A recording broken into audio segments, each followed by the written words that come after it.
Malam hari ini ada 3 santri YouTube ya, Mas Inang, Mas Suhardiman, dan tadi juga baru ada lagi Buya dari Kali Tanjung Kota Cirebon ke sini naik motor sendirian. Itu juga santri YouTube baru 3 hari katanya lapor ke saya gitu. Silakan Mas. Terima kasih. Assalamualaikum warahmatullahi wabarakatuh.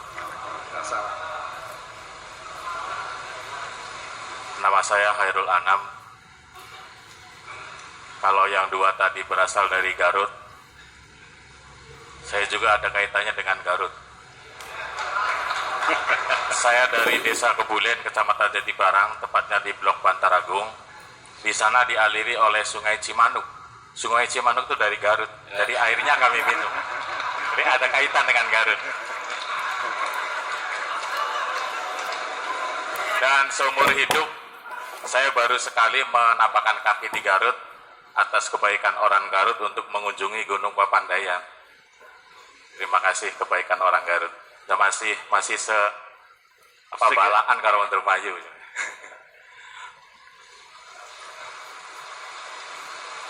Saya ingin menanggapi dari Pak Dr. Inang Winarso ya. Saya mengikuti juga waktu di At-Taqwa. Saya tertarik sekali dengan pengembangan obat dari tetamba gitu ya. Namun sebelumnya saya ingin menanggapi tentang sifat kita yang tadi diungkapkan bahwa kita cenderung banyak rendah dirinya. Termasuk saya sendiri merasa rendah diri. Untuk memasuki pondok pesantren Cadang Pinggan saja saya harus berpikir 1000 kali. Iya, karena memang saya nggak bisa apa-apa gitu. Mungkin saya sedikit bercerita, Buya izinkan, untuk membangkitkan generasi muda dan kita-kita yang nggak mengenal bahkan tidak bisa mengaji. Orang yang tidak bisa ngaji ke pesantren kan ibaratkan apa gitu ya. Di desa kami merindukan ada suatu perkumpulan yang baik, yang tidak dipisah-pisahkan berdasarkan usia, dengan kasta dan lain sebagainya. Alhamdulillah Jaul Fajri membuat suatu perkumpulan yang isinya dan saya nilai sangat bagus sekali, dan itu perlu didukung. Belum pertanyaan. Ini untuk membangkitkan rasa rendah diri. Semangat yang diberikan oleh Buya itu sangat menyentuh sekali. Sekali saya share live streaming itu dari Sukabumi, dari Bekasi langsung menanggapi ingin ikut. Kemarin pun di Bekasi saya anjurkan ikut datang. Gak tahu kalau di Sukabumi gitu. Untuk pertanyaannya ke Pak Inang, semacam harapan juga, bagaimana ya caranya kira-kira kita ini dari kalangan pondok pesantren dan dari kalangan kelompok Jamiyah Wamimah mengembangkan obat-obat herbal yang di ACC atau dilegalisir dari tetangga tadi gitu. Ini saya mohon jawabannya. Kami merindukan sekali karena untuk membeli obat sangat mahal. Kemudian saya saya nggak pantas saya menanggapi. Saya terkesan dengan puisi dari Buya, karena tadi ceritanya sudah diberi bocorannya, yaitu cerita seorang yang ingin kawin dan dihalang-halangi gitu. Di sini ada satu bait atau satu bagian dari puisi itu, bahwa kebahagiaan itu bukan dengan harus memperoleh semua yang kita inginkan, tapi kebahagiaan itu diperoleh dengan kecerdasan, menghargai, menikmati dan mensyukuri apapun pemberian dari Tuhan. Nah, di sini saya ingin mengatakan bahwa kita setiap berdoa itu meminta sesuatu yang kita inginkan. Ini bagaimana urgensinya sebuah doa berkaitan dengan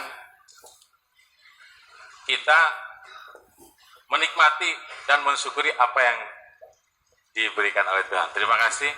Assalamualaikum warahmatullahi wabarakatuh.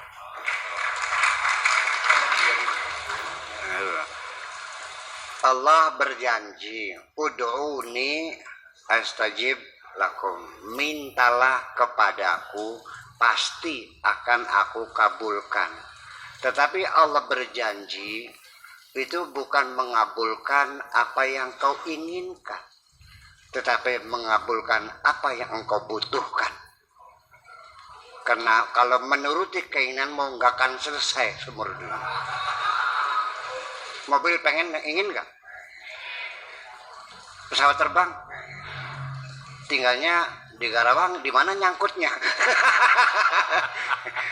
Jadi artinya bahwa Allah berjanji, wa ma min dabatin fil ardi illa 'alallahi rizquha. Itu artinya jaminan. Percayalah bahwa burung saja tidak pernah punya gudang dan tidak pernah menyimpan hartanya. Setiap pagi dia keluar lapar, sore pulang kenyang. Kalau terjadi kelaparan di dunia, itu bukan karena Allah tidak menjamin rezeki, tapi karena ada orang-orang yang serakah.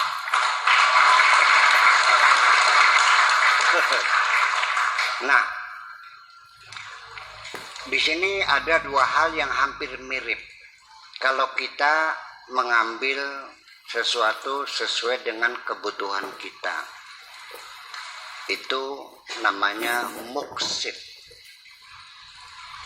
Tetapi kalau kita mengambil berlebihan, itu namanya al-qasid.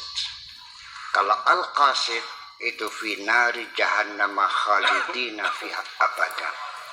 Diancam oleh Allah siapa yang mengambil lebih dari kemampuannya, bahkan haknya orang lain terkurangi, akan dimasukkan api neraka. Tetapi kalau yang sesuai dengan kebutuhan saja, tidak berlebih-lebihan, itu yang dicintai Allah. Makanya innallaha yuhibbul muqsitin. Nah, jadi pada kesimpulannya bahwa kita memang hidup ini habis waktunya terporsir.